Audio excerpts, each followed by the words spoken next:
Agradeço pela oportunidade, é uma honra para mim estar aqui na FTRB, servindo os irmãos nessa noite com essa aula. Pastor Michel, muito obrigado pelo convite, fico muito feliz de poder servi-los com isso. Gostaria de pedir que vocês abrissem suas Bíblias, nós não vamos fazer uma pregação, não vou expor o texto bíblico, mas é apenas um texto que eu gostaria de ler, que penso que pode dar bem o tom da aula que eu trarei dessa palestra, e mais tarde a gente vai voltar a ele num ponto específico da minha palestra. 2 Timóteo 3, 14 a 17, por favor. Tu, porém, permanece naquilo que aprendeste e de que foste inteirado, sabendo de quem o aprendeste, e que desde a infância sabes as sagradas letras que podem tornar-te sábio para a salvação pela fé em Cristo Jesus.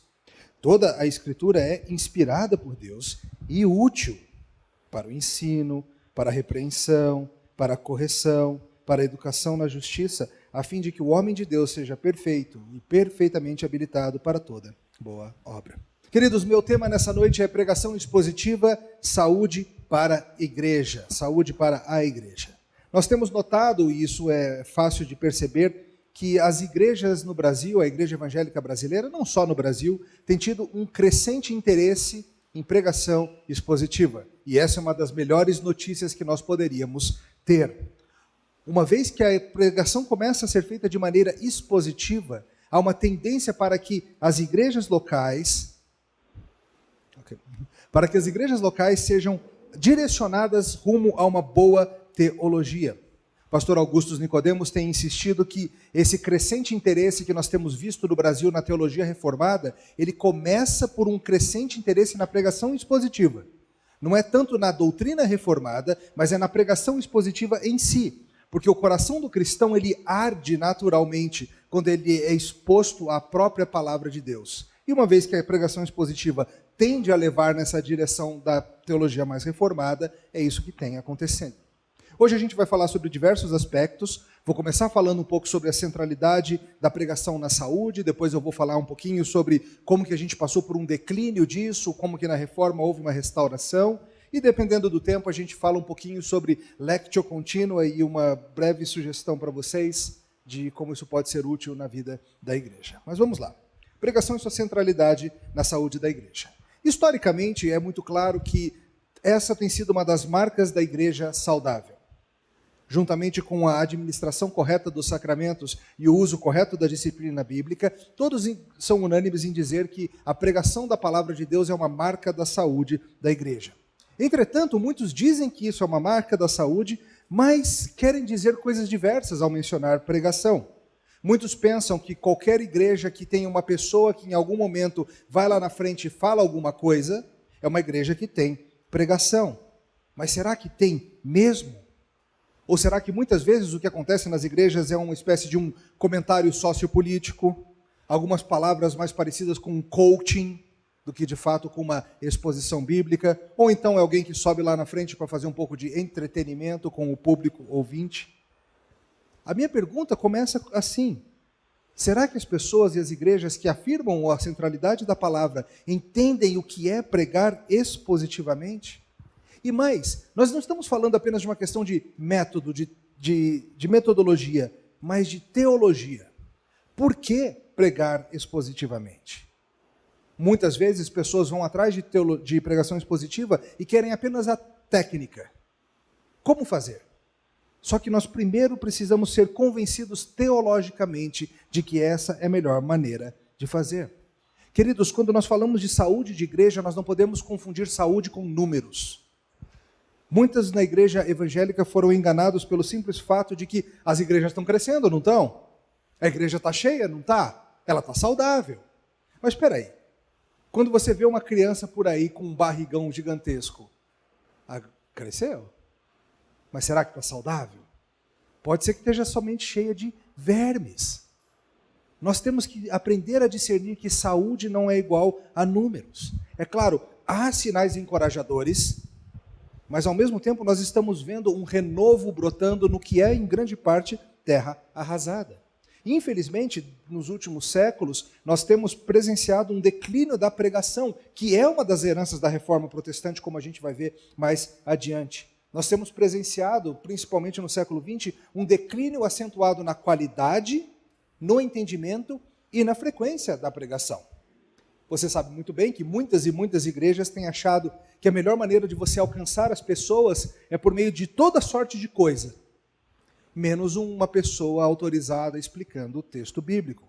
Sejam teatros, sejam conversas informais, seja stand-up comedy, seja o que for, que você coloca no lugar da pregação. É muito comum se houve um tempo em que o tempo de pregação correspondia a 60% ou até mais, 60% ou até mais do que isso, do tempo de culto. Hoje, cada vez mais, nós temos cultos de 2 horas, 2 horas e meia, em que a pregação se reduz a 15, 20 minutos. Ela é um pequeno trecho do todo do culto. Ela não é central, ela é um mero adereço. Cada vez mais, as igrejas têm diminuído o tempo da pregação. Isso é preocupante. Além disso, nós temos visto um declínio na qualidade dos pregadores ordinários. Espera aí, entenda bem o que eu quero dizer com isso. Pregadores extraordinários, a igreja sempre vai ter. Pregadores extraordinários, esses que todo mundo sabe o nome, esses que você pensou aí agora.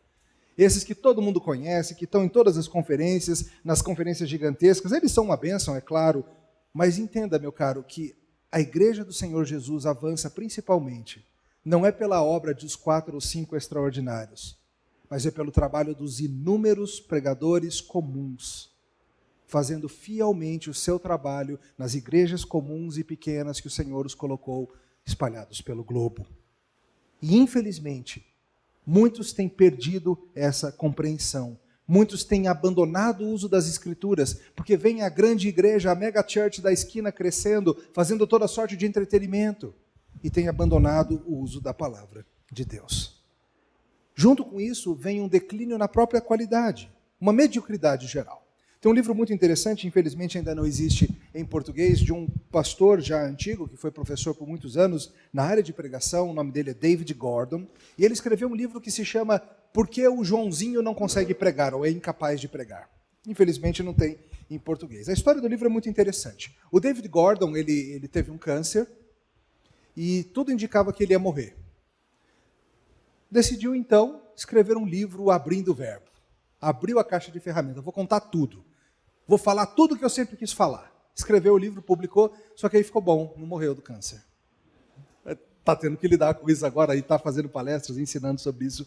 E o Gordon diz o seguinte, depois de décadas ensinando pregação nos seminários nos Estados Unidos, ele diz: sempre tive medo de dizer, mas é minha opinião que menos de 30% dos que foram ordenados ao ministério cristão são sequer capazes de pregar um sermão medíocre. Essa é a avaliação de um professor que acompanhou várias denominações, vários seminários. Menos de 30% dos pastores ordenados são sequer capazes de pregar um sermão medíocre.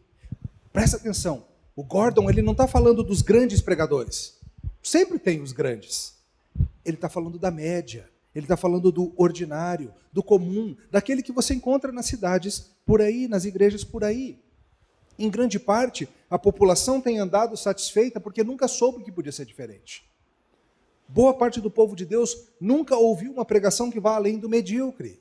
É claro, a gente sabe que com a revolução digital isso tem mudado, as pessoas têm acesso a coisa de todo mundo, mas, e veja, por favor, não é uma questão meramente de descaso ou má fé por parte dos pregadores. Está cheio de gente que gostaria de melhorar. Afinal, nós temos aqui uma pós-graduação, mostra que tem muita gente querendo crescer e aprender, e é uma alegria para o meu coração ver o desenvolvimento acadêmico nessa área. Mas, ao mesmo tempo, tem muitos pastores por aí que não veem necessidade de vir aqui estudar. Muitos não têm ideia de como eles são medíocres, de quanto pode crescer. O uso das Escrituras tem sido reduzido. Pastor Al Mohler, diretor do Seminário Batista do Sul, nos Estados Unidos, diz o seguinte: a Bíblia está calada em igrejas além da conta. A leitura pública das Escrituras foi abandonada em muitos cultos e o sermão tem sido ofuscado, reduzido a uma breve devocional ao fim da música. Muitos pregadores aceitam isso como uma concessão necessária à era do entretenimento. Alguns até conseguem inserir uma breve mensagem de encorajamento ou exortação antes do final do culto. Como Michael Green colocou, diz o Mohler, essa é a era do sermãozinho. E sermãozinhos geram cristãozinhos.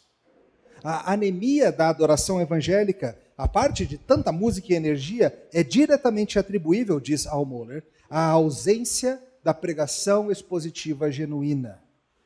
Tal pregação deveria confrontar a congregação com nada menos que a viva e ativa palavra de Deus. E essa confrontação é o que vai moldar a congregação, conforme o Espírito Santo acompanha a palavra, abre os olhos e aplica essa palavra aos corações humanos. Mas, infelizmente, boa parte dos pastores e pregadores não tem a confiança no texto bíblico e não tem a preparação adequada necessária para fazer essa função. Muitos acabaram aprendendo fazendo no ritmo da vida, outros ficam sem reflexão teológica por anos e anos e anos. É interessante que Paulo certa vez disse a Timóteo que o seu crescimento, que o seu desenvolvimento seja evidente perante todos. A ideia, queridos, é que Paulo fala para Timóteo que devia ser notório que o Timóteo de um ano está melhor do que o do ano anterior, que daqui a 10 anos está cada vez melhor, mas cada vez mais pastores ficam estagnados naquilo que já fazem há décadas. Já cheguei num patamar bom. A igreja está cheia, está todo mundo aí, para que eu vou melhorar? Muitos pastores, infelizmente, pensam que eles precisam estudar homilética apenas no seminário, depois dali é só tocar. Sendo que, penso eu, pregadores deveriam estar todos os anos lendo livros sobre pregação. Talvez fazendo um novo curso, fazendo uma pós-graduação, um mestrado, seja o que for. Mas, infelizmente, parte disso é a separação não bíblica entre a prática da pregação e a teologia da pregação. Pregação, queridos, é algo que está dentro do departamento de teologia prática. Entendeu? Teologia prática. Mas muitos acham que pregação é algo ligado meramente à técnica, a como você organiza, como você introduz, como você ilustra, como você aplica. Infelizmente, Paulo Anglada, num livro excelente sobre teologia da pregação, diz: não há material bibliográfico suficiente traduzido para o português. E a produção acadêmica no país, particularmente aquela produzida a partir do ponto de vista reformado, é bastante escassa. Diz Anglada ainda: ouso afirmar que o modelo de pregação reformada histórica é praticamente desconhecido em nosso país. Esperamos que esta pós-graduação ajude a mudar essa triste figura. Quando eu falo de teologia da pregação, queridos, eu tenho em mente algo que John Stott certa vez disse. Certa vez, John Stott explicou o seguinte sobre como formar um pregador. Ele diz: o segredo essencial não é dominar certas técnicas, mas ser dominado por certas convicções. Percebe? Não é ser dominado, não é dominar certas técnicas, mas ser dominado por certas convicções acerca do que é a pregação. Stott diz ainda, em outras palavras, teologia é mais importante que metodologia. Homilética não pode ser ensinada sem uma base sólida teológica. Saúde da igreja está diretamente conectada ao pregador entender o tamanho da sua tarefa, a honra da sua tarefa, a grandeza da sua tarefa, a majestade da sua tarefa e sua responsabilidade. E por causa disso, ele vai levar a sério o treinamento metodológico e técnico e tudo isso. Perceba, a pregação expositiva, queridos, ela tem sido a principal forma de comunicação da revelação de Deus. Sabe, às vezes a gente pega a Bíblia para ler e a gente fica com a impressão de que Deus falava com o povo o tempo todo. Talvez você tenha essa impressão quando você lê a Bíblia. O tempo todo tinha um profeta passando na cidade trazendo revelação, ou todo mundo estava tendo sonho, ou todo mundo estava tendo visão, ou tinha teofania vindo para cima e para baixo, vozes audíveis, esse tipo de coisa. Mas perceba, os momentos de revelação de Deus, eles eram raros, até mesmo para os patriarcas. Abraão não ouvia a voz de Deus semanalmente. Ao longo das décadas que a gente tem da história de Abraão, algumas poucas vezes Deus foi conversar com ele. Nós temos relativamente pouca revelação em comparação com o tempo no qual essa revelação dura. Nós temos nas Escrituras 1189 capítulos. Se você pensar na história, indo de Adão até hoje, vamos usar aqui uma terra jovem. Se a gente pensar de Adão até hoje, a gente tem 6.000 anos, 1189 capítulos, isso significa um capítulo revelado a cada 5 anos.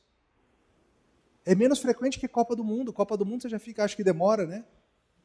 Percebe? A revelação não era algo que acontecia o tempo todo.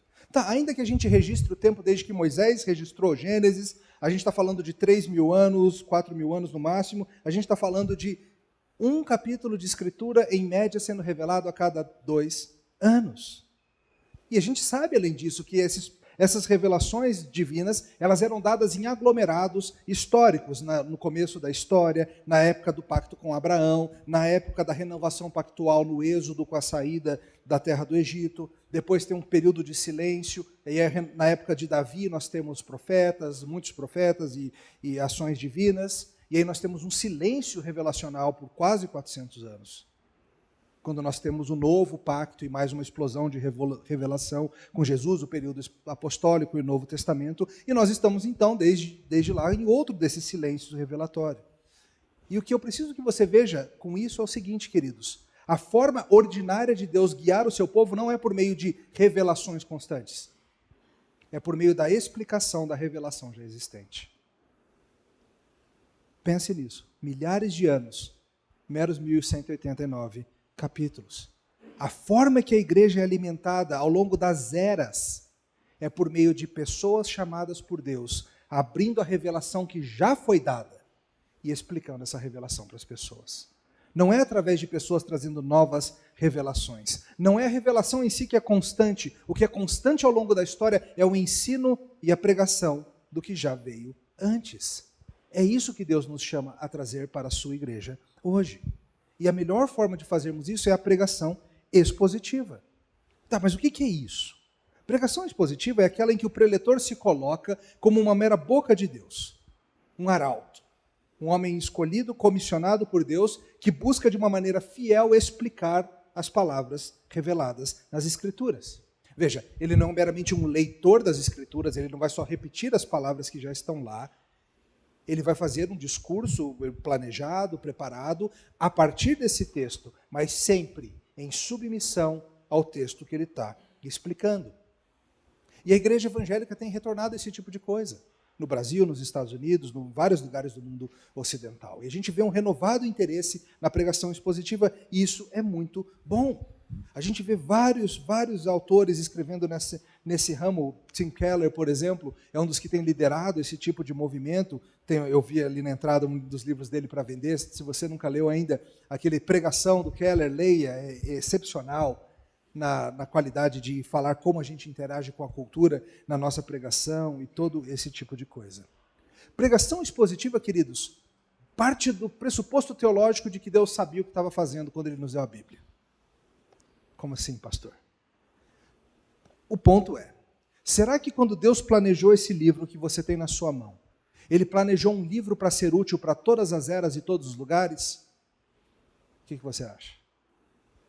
Você acha que Ele planejou um livro que seria útil para o Brasil no século XXI? Malásia no século VIII? China no século VII? Estados Unidos no século XXIV? Se aqui ainda a gente chega lá, não sei. Sim, nós cremos nisso. Nós cremos que a revelação dada por Deus, ela é útil para todos esses momentos. E por isso que eu li 2 Timóteo 3, 14 a 16, onde Paulo explica que toda a Escritura é inspirada por Deus e útil. Útil para quê? Para ensinar, para repreender, para corrigir, para educar na justiça, para habilitar as pessoas para toda a boa obra que Deus nos chama a fazer. Ótimo, tranquilo. Paulo diz para Timóteo o seguinte: você precisa usar a Bíblia para treinar o povo. Só que às vezes a gente perde de mente o tamanho da distância temporal e cultural do que está se passando. Quando Paulo fala para Timóteo, Paulo está falando para um homem que estava pastoreando em que cidade? Alguém se lembra? Éfeso. Éfeso é uma cidade judaica? Não, é uma cidade o quê? Grega, uma cidade gentia grega. E Paulo, ao falar de toda a Escritura, ele está falando do Novo Testamento? Veja, já tínhamos algumas cartas circulando, mas Timóteo não tinha o Novo Testamento do jeito que nós temos. Do que ele estava falando? Primariamente do Antigo Testamento. As sagradas letras nas quais Timóteo tinha sido criado por sua mãe e por sua avó. E Paulo diz para ele: Timóteo, olha, presta atenção. O que você precisa para ensinar esses gregos, repreendê-los, treiná-los, encorajá-los, transformá-los, sabe do que você precisa, Timóteo? Você precisa de um texto escrito em outra cultura 4 séculos atrás. Perceba isso. É porque a gente lê a Bíblia, parece que aconteceu tudo ao mesmo tempo, né? Foi um tempão atrás, então é tudo ao mesmo tempo. Que nem criança, quando acha que o tempo do mãe, do avô, é tudo a mesma coisa. São tempos diferentes. Paulo está falando que o que Timóteo precisa em Éfeso é de textos escritos em Israel 400, 500, 1000, 1500 anos antes. Por quê? Porque esses textos foram inspirados por Deus e úteis para todas as eras, não somente para a época em que eles foram escritos. Os salmos de Davi não são úteis apenas para o tempo de Davi, para os judeus originais. Eles são úteis para os de Éfeso também, assim como eles são úteis para os brasileiros, porque toda a escritura é inspirada por Deus e útil. Mas, infelizmente, muitas vezes pregadores não pregam expositivamente por não crerem de fato que esse livro é útil para o seu contexto. Ah, mas aqui, Brasil, século XX, ideologia de gênero, isso, aquilo, essa confusão toda, tem que falar sobre o meu tempo em vez de expor a Bíblia. Querido, a Bíblia é o que vai ajudar o seu tempo. É isso que você precisa. O pastor Zac Eswine escreveu um livro muito interessante sobre pregando para pós-modernos, para os pós-tudo, para os pós-modernos. E ele diz o seguinte sobre essa questão da distância cultural. Ele explica: Deus não é Moisés, Deus não é um teólogo medieval ou um pregador do século XIX. O fato de que Moisés, o teólogo ou o pregador viveram antes da televisão, da internet, da AIDS, da estação espacial, não significa que Deus seja ignorante sobre essas coisas, ou que elas confundam a Deus. É verdade, Deus chama pregadores como instrumentos pelos quais ele fala a vizinhanças e nações. Pregadores são locais, suas perspectivas são limitadas. Mas esta responsabilidade instrumental, diz Eswine, de maneira nenhuma implica que Deus seja ignorante do clima cultural que essas vizinhanças e nações representam. E ele explica: foi Deus que ensinou para Daniel a literatura e a língua de Babilônia. De forma semelhante, foi Deus que ensinou Jonas sobre Nínive, e não o contrário. Deus é onilinguista e onipresente. Deus é um expert nos escritos de Platão e de Confúcio. Deus conhece detalhadamente o pensamento pós-moderno e o misticismo oriental. Ele entende teoria política e os indicadores econômicos de cada nação. Deus assistiu Matrix. Deus sabe usar um iPod. Ele sabe discutir pluralismo e dar palestras sobre agricultura. O ponto é muito simples, queridos, do que o Zac está fazendo. Deus deixou um livro para ser exposto para a sua igreja por todas as eras. Esse livro é útil para treinar os cristãos na vida. Esse livro é útil para chamar descrentes ao arrependimento. Deus não planejou um livro para ser útil apenas no primeiro século. Ele planejou um livro para todas as eras da igreja, até o retorno do nosso Senhor Jesus Cristo. Só que muitas vezes a gente mostra que a gente não acredita muito nisso, quando a gente tira a pregação expositiva e coloca qualquer outra coisa no lugar.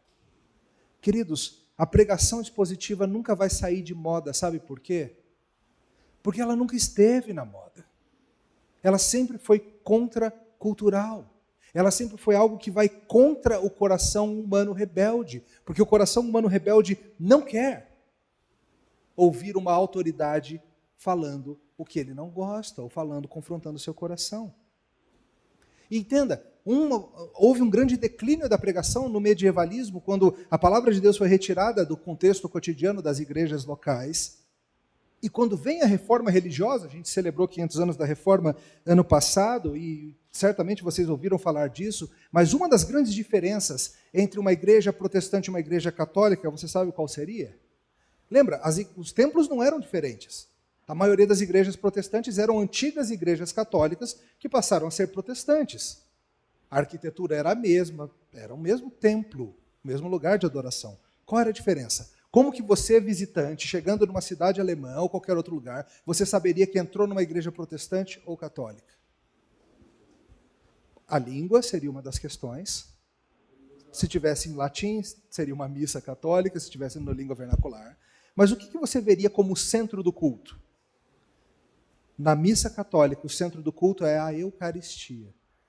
No culto protestante, o centro da liturgia é a palavra de Deus sendo pregada. A liturgia mudou. Os reformadores entenderam que era preciso colocar de novo o púlpito, a centralidade da pregação. Cada vez mais, a escuridão da palavra de Deus escondida foi trocada pela palavra de Deus sendo exposta e explicada. E nossos pais reformadores, em todas as linhas, na linha luterana, na linha reformada, na linhagem de onde surgem os batistas, em todas elas, todos enfatizam a necessidade de explicar e aplicar a palavra de Deus. Explicar e aplicar a palavra de Deus. E isso glorifica a Deus de uma maneira especial.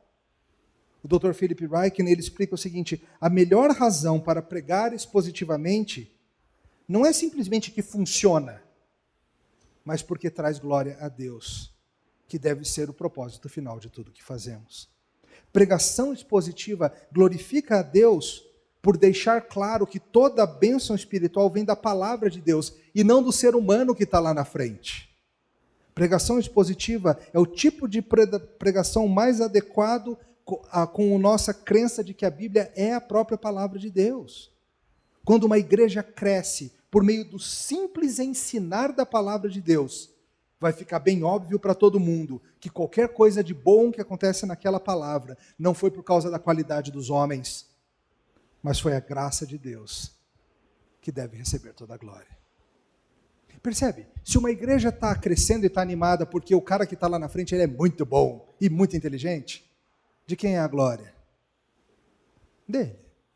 Mas se a igreja está sendo alimentada e está crescendo e fortalecendo porque a Bíblia está sendo explicada e a Bíblia é a palavra de Deus, quem que vai ser visto como responsável por tudo aquilo? O Deus daquela palavra. Por isso que ela glorifica a Deus. A pessoa fica menos importante e o texto fica mais importante.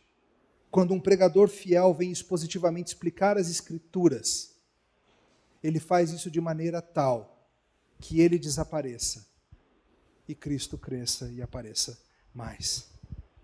Queridos, nós precisamos disso. Uma igreja sem palavra de Deus é uma igreja doente.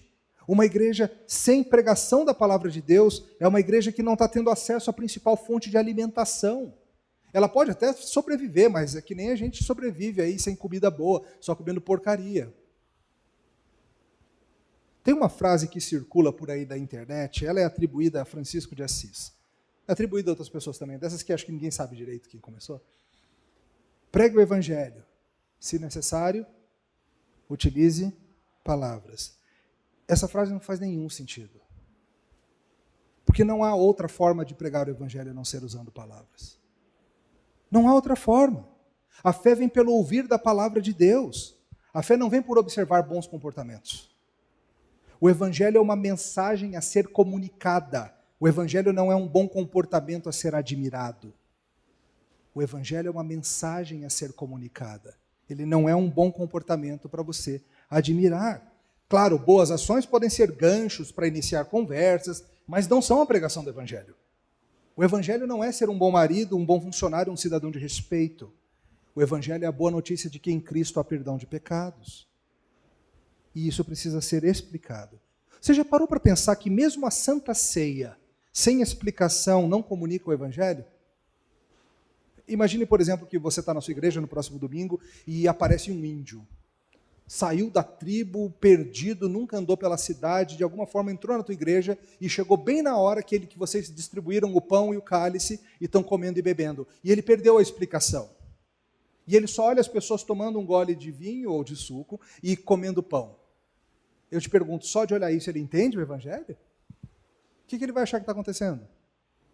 Que é a hora do lanche. E ainda vai falar assim, que lanche birrado esse, hein? Cálicezinho, pãozinho. Ainda vai achar ruim, que lanche ruim esse de vocês. Por quê? Porque mesmo os símbolos sacramentais, eles precisam da palavra explicada. Quando a gente vai batizar alguém, a gente não só chega e batiza, a gente explica. Quando a gente vai distribuir a ceia, a gente não só distribui, a gente explica. Porque é necessário que haja a exposição, a explicação do que é aquilo.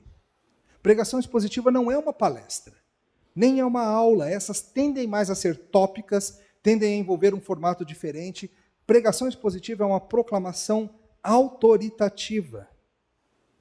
Dr. John Carrick, especialista em homilética lá nos Estados Unidos, ele define assim: pregação expositiva é a proclamação autoritativa, pública, verbal da mensagem de Deus por um homem a quem Cristo separou por meio da sua igreja.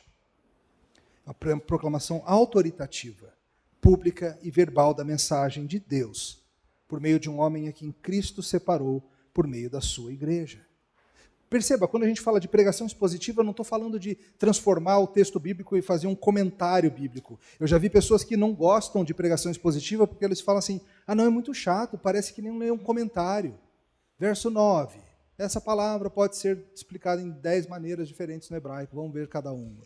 E assim vai, como se fosse um comentário. Não é isso. Pregação expositiva significa que a estrutura do sermão ela é definida pela passagem em vista, e não por um tópico pré-selecionado e forçado sobre o texto. Eu vou falar o que o texto fala. Eu não vou procurar um texto para falar o que eu quero falar. Essa é uma diferença importante. Mas penso eu que a melhor forma de pregar expositivamente é fazer exposições em série.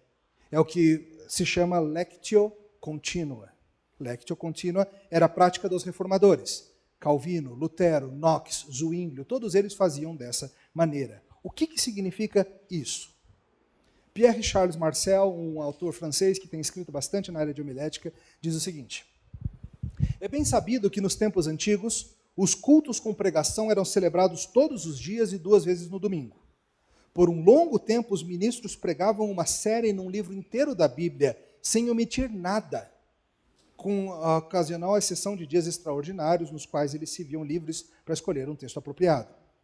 Diz ainda Marcel: quando se tornou impossível, por considerável número de crentes participar nos cultos do meio da semana, os ministros pregavam um livro no domingo e outro durante a semana. Então, certos pastores introduziram uma inovação e começaram a escolher textos avulsos para suas pregações. Lectio contínua, ou pregação expositiva em série, é o que eu faço na minha igreja, é o que muitos pastores fazem em várias igrejas, significa escolher um livro bíblico e pregá-lo de ponta a ponta. Leve quanto tempo levar. Começamos na nossa igreja local a expor Colossenses 2 domingos atrás. Estamos ainda no capítulo 1, e foi assim, no primeiro sermão foi 1 a 8, versos 1 a 8, no segundo sermão foi 9 a 12, e agora no próximo vai ser 13 a 14, e assim a gente vai. E vamos levar aí cerca de 20 sermões para lidar com Colossenses inteiro. Terminamos recentemente de fazer o Evangelho de João, e foram 2 anos, foram 100 sermões, para pegar João inteirinho. No princípio era o verbo estava com Deus, e o verbo era Deus, até o final de João. 2 anos. Lá na nossa igreja a gente tem um culto matutino e um culto vespertino, e eu sempre avanço com livros diferentes, um de manhã e outro de noite. De manhã estamos agora em Colossenses, de noite estamos fazendo o segundo livro de Samuel. E já estamos aí, já foram uns 25, 30 sermões em 2 Samuel. Por que fazer isso? Por que penso eu que essa é a melhor forma? Ao invés de, dessa maneira, o pastor apresentar anualmente 50 ou 100, se tem 2 cultos, mensagens em passagens desconexas, o pregador, assim, tem anualmente a oportunidade de apresentar o texto bíblico em contexto e expor ao ouvinte as Escrituras. Al Mohler, mais uma vez. Eu creio na exposição versículo a versículo, porque de outro modo não vamos chegar nunca àqueles versículos difíceis de pregar. Mas eles também são parte da inerrante, infalível e imperiosa palavra de Deus. Deixe-me trazer para vocês, pregadores e futuros pregadores, sugestões de por que essa é uma ótima maneira de você pregar. A primeira delas é a economia de tempo na preparação do sermão.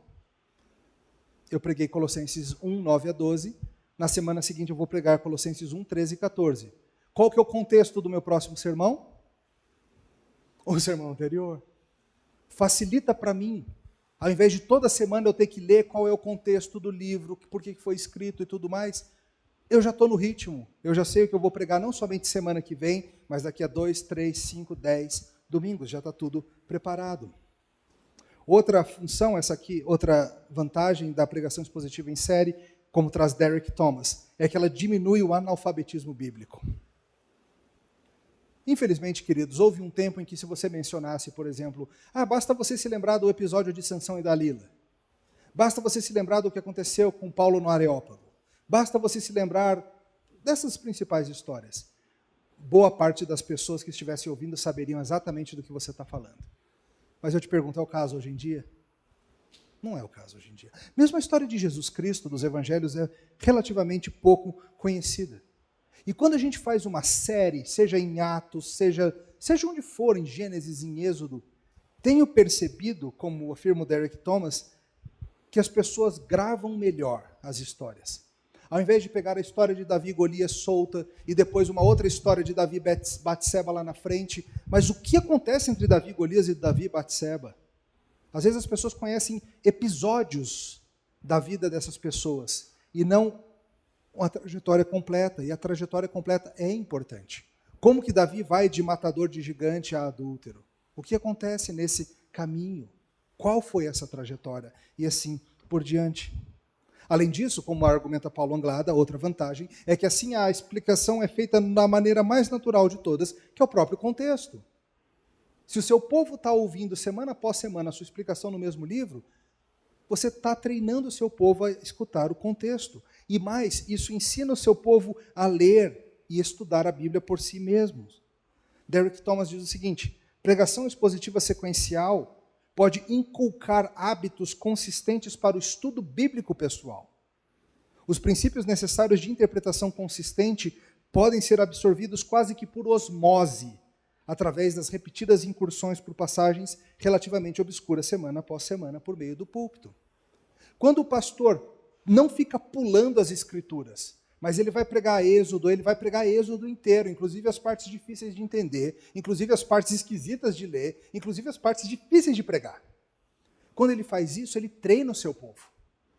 A quando o seu povo for ler a Bíblia, fazer da mesma forma. Não voltar só às velhas histórias conhecidas, não pular as partes difíceis, não fugir das dificuldades do texto, nada disso. E mais, o pastor ao pregar está ensinando o povo a ler, porque ele treina o pessoal nesse tipo de coisa, é o que diz Derek Thomas. Essa questão do contexto, voltando a ela é muito séria. Pense nisso. Como diz Paulo Anglada, quem ensinaria história, ciências, português ou qualquer disciplina escolhendo temas aleatórios? Imagina, vou ensinar história medieval. E eu começo um dia, eu falo de um imperador lá do meio. Na semana seguinte eu falo de um papa. Depois eu falo da invasão turca. Depois eu falo das cruzadas. Sem uma lógica, sem um contexto, quem faria isso? Quem ensinaria matemática dessa forma? Hoje a gente vai fazer equações diferenciais. Semana que vem a gente faz frações. Não. Mas por que quando a gente vai se ensinar a palavra de Deus, a gente não usa o contexto que o próprio Deus já deu? Os textos bíblicos estão inseridos no contexto e fica muito mais fácil entendê-los dessa forma. A gente assim abusa menos do texto. Filipenses 4,13. Tudo posso naquele que me fortalece. Como que muitas vezes esse texto é pregado? A pessoa prega só esse versículo. O que ele ensina? Você vai vencer qualquer dificuldade nessa vida. Mas se você for estudar no contexto, você vai ver que Paulo fala o seguinte: olha, eu estou preso. Lembra, uma das cartas da prisão. E Paulo fala: fico feliz que vocês, filipenses, decidiram se associar comigo no tocante a dar e receber. Fico feliz que vocês vão ser uma igreja que vai me apoiar agora. Não digo isso por causa do dinheiro em si. Não é isso, eu estou acostumado. Viver em abundância, viver em escassez. Viver tranquilo? Viver em dificuldade? Tudo posso, é Deus que me fortalece. Nesse contexto a coisa fica diferente. Você evita tratar daquele texto como algo que ele não é. Paulo está dizendo, não está dizendo que eu vou vencer qualquer obstáculo e tudo vai ficar bem. Paulo está dizendo o seguinte: seja qual for a situação que meu Senhor me colocar, até mesmo prisão, dá para aguentar. Porque a força não é minha, é dele. Então, quando a gente faz em série, quando você chega em Filipenses 4,13, já tendo pregado os 4 primeiros capítulos de Filipenses, a chance de você, pregador, abusar o texto é muito menor. O resto da carta não vai deixar você ter essa atitude errada e triunfalista de 4,13. Digamos que você quer falar sobre Romanos 9. O que Paulo ensina em Romanos 9? Uma doutrina difícil, complicada. Quem se lembra? Doutrina da...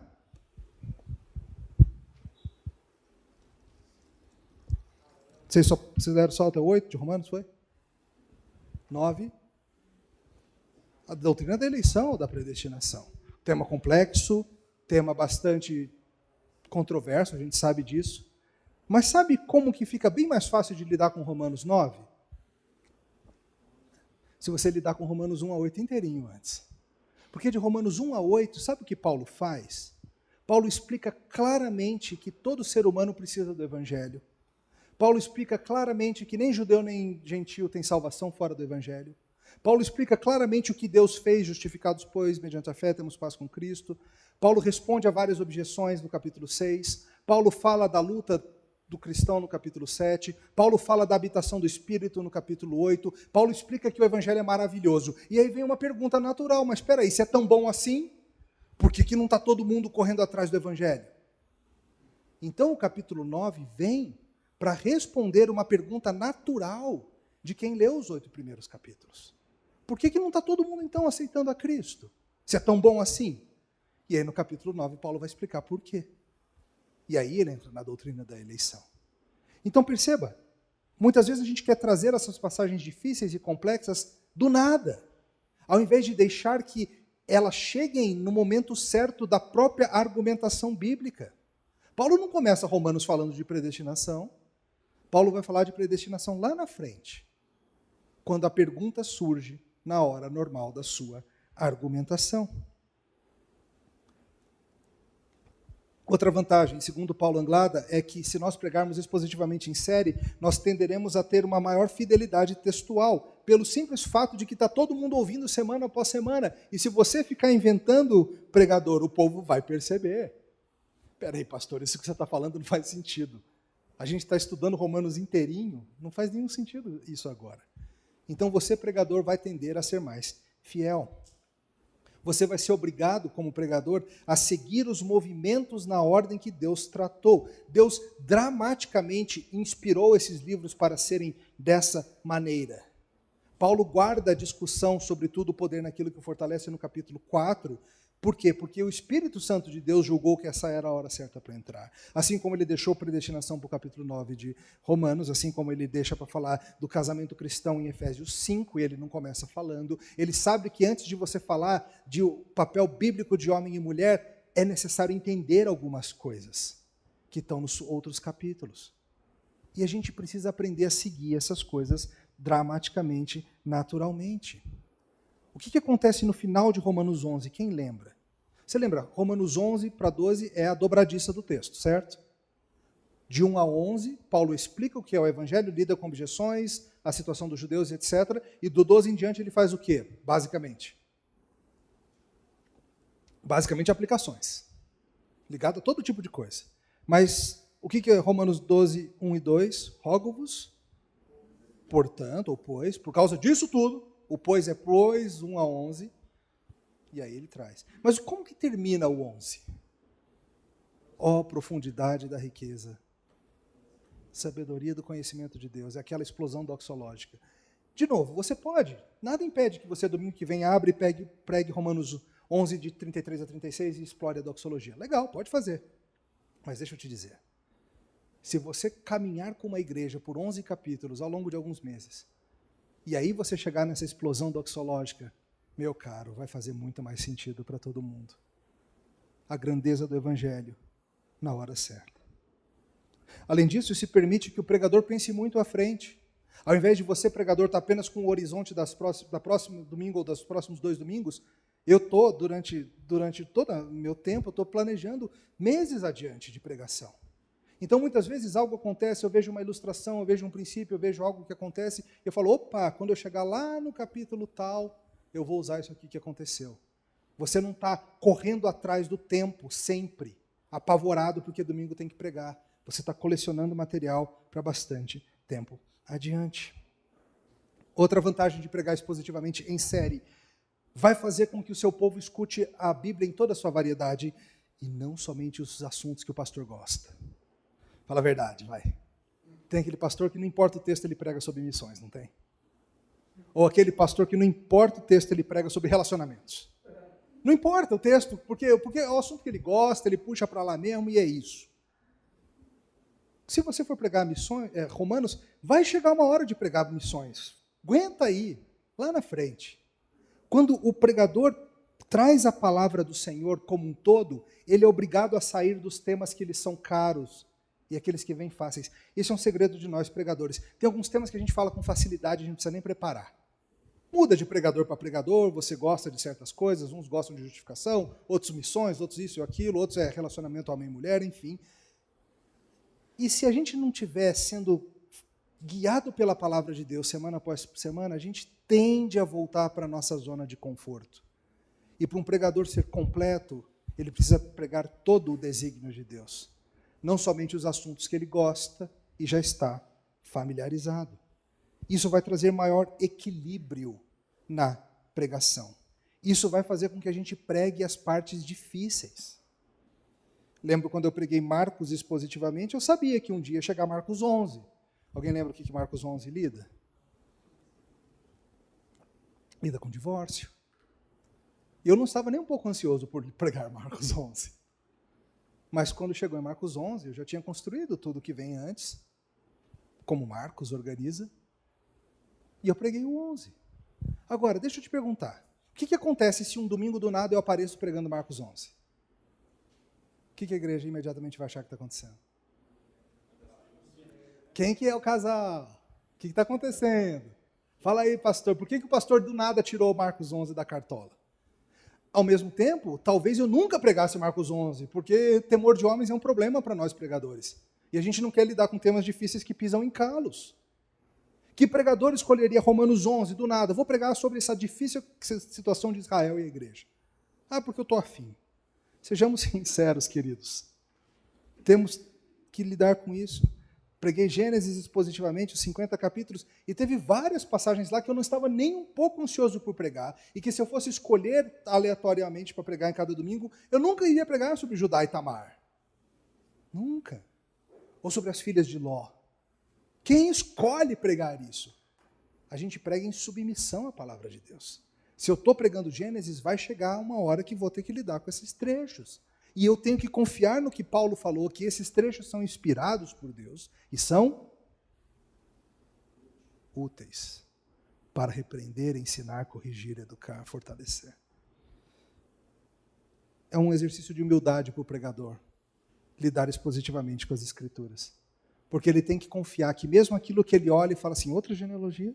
Não é possível. Outra genealogia? Você confia, pregador, que foi Deus que colocou ali intencionalmente para que brasileiros no século XXI lessem e aprendessem? Se Deus achasse que a gente não precisava, não estava lá. Mas Ele colocou lá.